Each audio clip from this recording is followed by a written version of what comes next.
This video is brought to you by Skillshare. More on them later. Over the last few weeks, I've traveled 20,000 miles exclusively with the M4 11-inch iPad Pro. And in this video, I'm going to go through the 6 things that I think are incredible about this device. I'm going to talk about 2 things that I really don't like. And if you're on the fence whether you should be upgrading to one of these devices or if it can replace your laptop, it's the right video for you. If you want a video to go through all the technical specs and all the minutiae of the detail, this is probably not the right video. So with that aside, let's get started. How's it going, folks? My name's Marcus. Welcome back to the channel. If you're new here on this channel, I like to talk about technology, EDC, and anything that can help me live a happier, balanced, more productive life. I travel a lot with my day job. YouTube's a part-time fun thing that I do on the weekends as a hobby, but my day job's a pretty serious job and I do a lot of travel as a result of that. Recently, I had a trip which was a really busy one because I was going to be traveling 20,000 miles in about 6 days, visiting a lot of different customers in different countries around the world, but I was also tacking on a couple of days vacation to check out a new house I bought in Limerick in Ireland as part of that. So it was a busy trip. I needed to be able to do 2 things. Now from this trip, I needed to be able to work from it, do all my emails, logins, approving things like that. I also needed to be able to present to customers and edit decks and things like that on planes as I was on the go. But also as part of my hobby, I wanted to be able to approve videos that Connor, my video editor, works on. I need to be able to use Frame.io and Final Cut Pro, things like that. So it was a really demanding task. So for this trip, I decided to bring my new M4 11-inch iPad Pro. Now, I'll be totally honest with you, I wasn't certain it was up to the task because I've had a lot of these iPads over time. In fact, I'm an avid iPad mini user and I really wish they'd updated the iPad mini. But I've had a bunch of the iPad Pros over the years and they've never quite been up to the task for me. This is the first time when the iPad has kind of stepped over that boundary for me and can be your primary device with caveats. So I'm going to go through those caveats in this video and some of the things that people might be disappointed about if they're thinking about buying one of these instead of a laptop. So for this trip, I actually did bring my M3 MacBook Air with me because I was nervous it would not be able to do everything for this trip for me. So it was a really true experiment for me to see would I survive not actually taking the M3 MacBook Air out of my bag during this trip. And to jump to the chase, I didn't. I never once had to use my laptop. I actually also brought my iPad mini because I thought that I'd miss it on planes when I'm reading or if I'm doing kind of little note taking, things like that. But I was able to do everything in this iPad. So this is the first time in iPad history for me that it's able to do everything I need.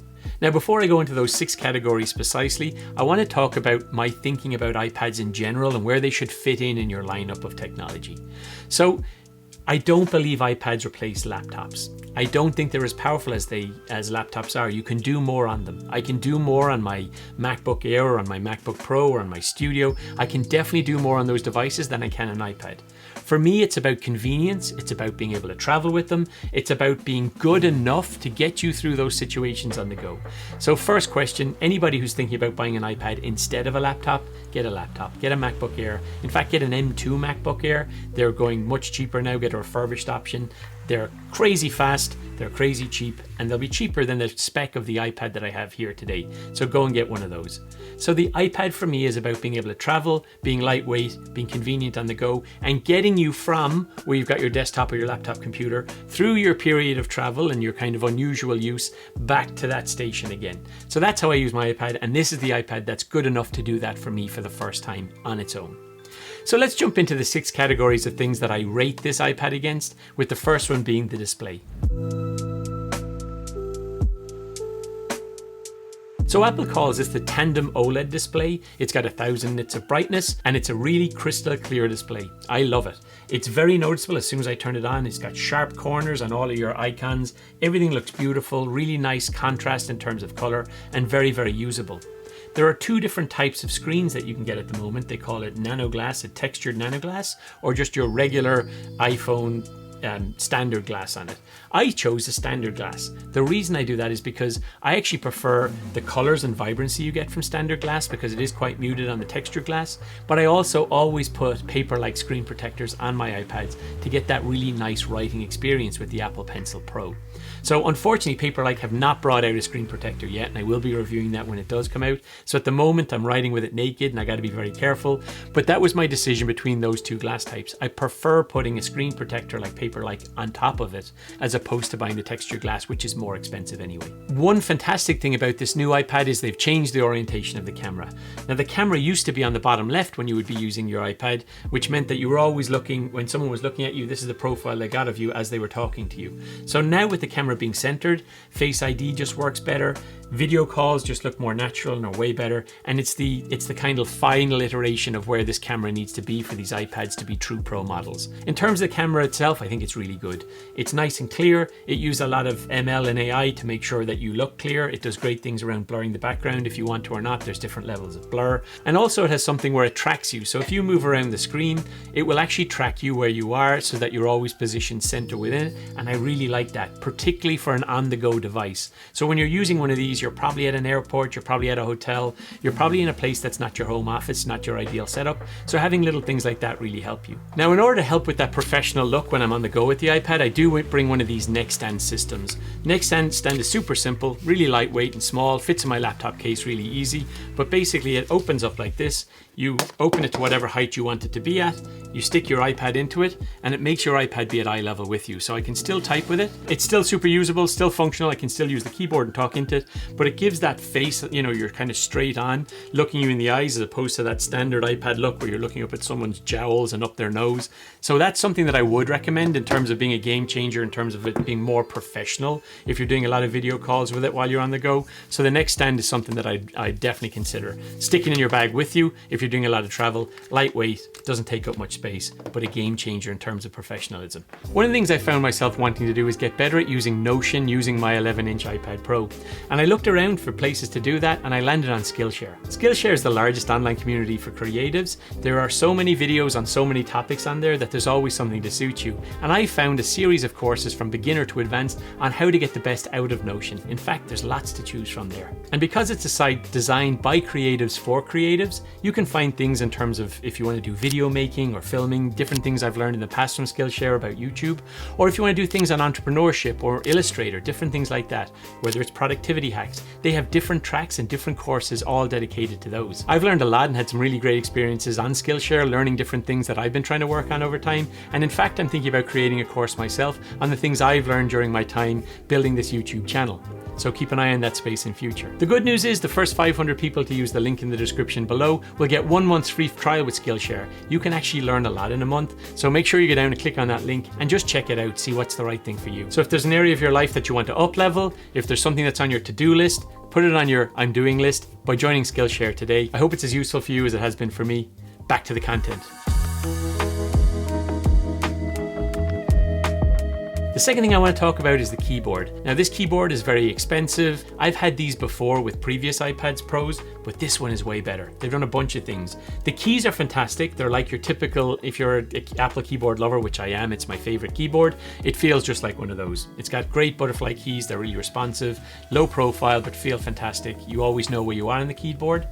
They've changed to an aluminium or aluminum frame on these. So instead of just having that kind of faux leather rubbery feel that you have on them, it actually feels like a Mac. It feels like a mini MacBook Pro. Really like it, very quality upgrade, and actually makes using the stand much more accessible. They've increased the size of the trackpad. Apple has got phenomenal trackpads. They're just the best in the business. So having it here on your iPad makes it just way more versatile. You can do more with it. And I really would recommend you doing it. But when you take it off the keyboard, the size of this iPad is absolutely tiny. You've probably already heard that it's only 5mm thick. What that means is this is as close to feeling actually like a pane of glass than I've ever felt before. Again, I've had a lot of these, but I couldn't believe just how thin these are. It doesn't feel real. It doesn't feel possible. They've reduced the size of the camera bump on these. They've made it much more smaller, much more manageable, which is the way it should have always been for a device like this. But when you pop it in, it just screams quality and just like competence. I can type incredibly quickly on this, and it's just a great keyboard. So I'd recommend doing the keyboard upgrade. The third thing I love about this and why it's better than any laptop that you bring with you is just its sheer size. Again, sticking with the 11-inch and why you would buy it, sticking it at a small counter if you're in a coffee shop when everyone's pushed around you. You can have it slightly leaning off the edge. You can still get a bunch of work done. It's the only device that I can open fully on a plane if I'm in economy, on one of the tables in economy, and actually get work done, even if the person has their chair tilted back in front of me.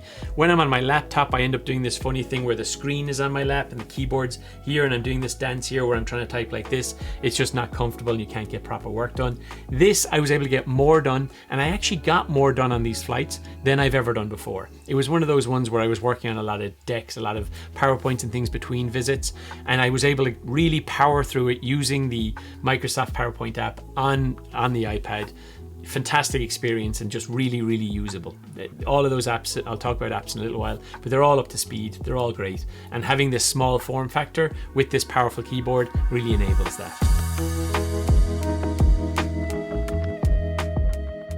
Fourth thing, the fourth major upgrade with this iPad that I really love is the Apple Pencil Pro. Now I've had the Apple Pencil Pro, not the Apple Pencil Pro, the previous versions, the Apple Pencils. I actually had the Gen 1s, I've had the Gen 2s, which are like this one, which do the magnetic charging. This one's a game changer. This has all the things you didn't know you needed until you try them. And now when I go back to my other iPad with the regular pencil, I'm doing all these actions that just don't work. And so it really shows you that they're just intuitive and that you needed them. So the first thing I really like about it has this thing called haptic touch, that when I slightly squeeze on it, I get this haptic feedback and it brings a menu up on the screen as I do it. You still have the thing that if you do the double tap that it will change between the tool you're currently using, like the pencil versus the eraser, just tapping back and forth between the two of them. But it is a fantastic little addition that you can get your menu bar up with that.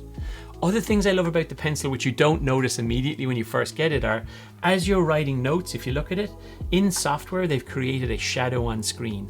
Now, this is one of those things that when you combine it with Paperlike, it really does feel like a true writing experience because they've added these little shadows so you know where the pencil is, and there's something about it that just makes it more immersive, makes it feel more real and less like you're writing on a screen, which brings me one step closer to this being one of the main ways that I write. Those of you who watch this channel or not know I'm a big fan of note-taking and using fancy Japanese paper to take all the notes I write with. But the Apple Pencil Pro on this iPad, and this is without Paperlike even, feels like a very, very close experience. I'm excited to try it out with a screen protector on it. The third and final thing that I love about the Apple Pencil Pro is the ability to be able to change the width of the pen.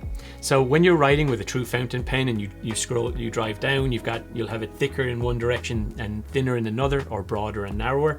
And you can do this here. So for people who do actual sketching or proper drawing with these things, I imagine it enables really great workflows for them. For me, it just means that my handwriting looks more like I'm writing with a fountain pen, which is what I like. So another great thing about the Apple Pencil Pro is that you just have more control over how you use it on the iPad.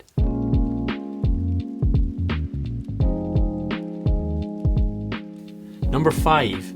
Another thing that's incredible about this is its LTE or 5G connection. I do have an eSIM in this. I just paired it with my phone plan. It's like $10 a month or something like that extra on top of my phone plan to be able to do it.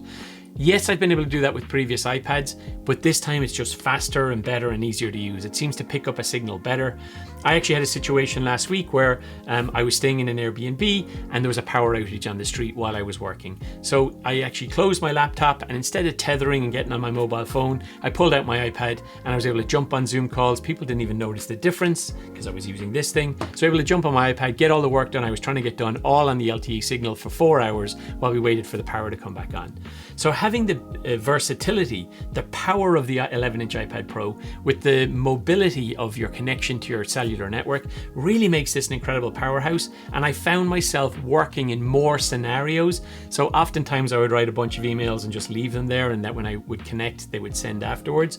But this really meant I was kind of in it, working on live documents, pinging people, slacking people, and just getting more done in general. So if that's the kind of thing you're looking from a device like this, I'd say absolutely go for it. It's the right time to jump in with the M4. And the last thing I love about this iPad is something that's built up over time, but I love the ecosystem of apps that I can get for it. I'm actually a big fan of the native Apple Notes app. It used to be almost exclusively Notability, but as Apple have brought in capabilities over time, I keep finding myself sticking more and more notes in that Notes app, and it's become really comprehensive for me now. It's kind of like my second brain. Not a big fan of actually the second brain system, but it is a place where I just dump everything in, and there's a lot of valuable stuff in there for me. But in addition to that, I use this device. I use Fitness Plus along with my Apple Watch when I'm traveling to be able to get a workout done in the hotel room. I do like to go down to the hotel gym, but it does mean that I have access to a really great screen in a hotel room. I've no excuse not to work out when I land in these places, and it helps keep me on track with my goals that are important to me while I'm out of sync with the things that I typically have. Other things that increase my productivity, obviously I've talked about Outlook and PowerPoint and how all the Microsoft apps have really come on leaps and bounds, but I also do a lot of, for this YouTube channel, stuff in the background. Like I'll use Frame.io to comment on videos or to ask Connor to make some changes to the editing of these videos after he's done the first pass. Sometimes I'll do a little minor edit myself in Final Cut Pro. I mostly outsource editing now, but I do like the ability to be able to make some changes, some minor changes that I don't want to go back to Connor with before I post a video or if it's late at night. I'll use Canva to do my thumbnails. So there's just so much power, so many applications for this system that there was never a situation where I really wanted to get a workflow done and I couldn't do it. Yes, there's some of them are a little bit different in how you use them, and Final Cut Pro does not have all the capabilities of my laptop or my desktop device. It is a more kind of dumbed down version, but it's enough to get work done. And that's what this device is about. It's about the in-between work that it enables, and I've really fallen in love with this. I'm going to bring this with me everywhere I go.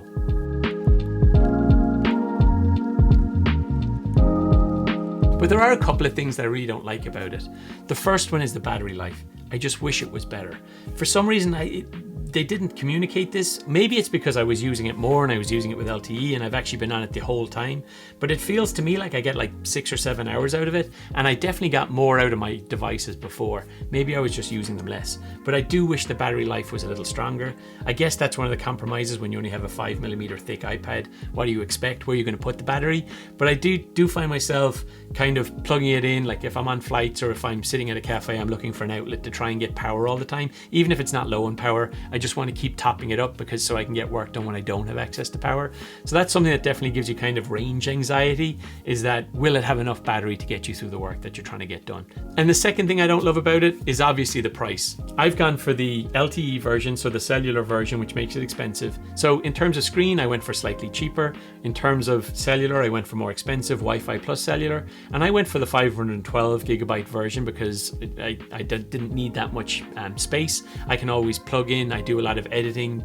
If you're going to edit something, you have to unfortunately pull it off a device onto your iPad. So if you're going to do some Final Cut Pro or something like that, it must be on device, which is definitely a limitation. But 512GB is enough for me to be able to do that. But the thing I don't love about it is the price. It is just too expensive, even for a pro product and a premium product like this.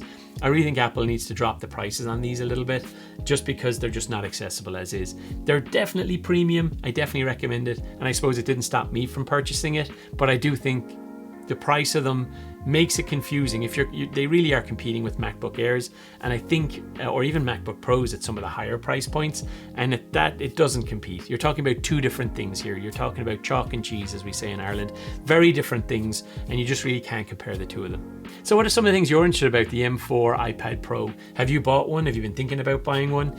I definitely recommend it if you can afford it, and if you're looking for a device in that in-between space between your phone and your laptop to make you more productive on the go, this is definitely the device for you. It's crazy expensive, but if you can afford it, go for it.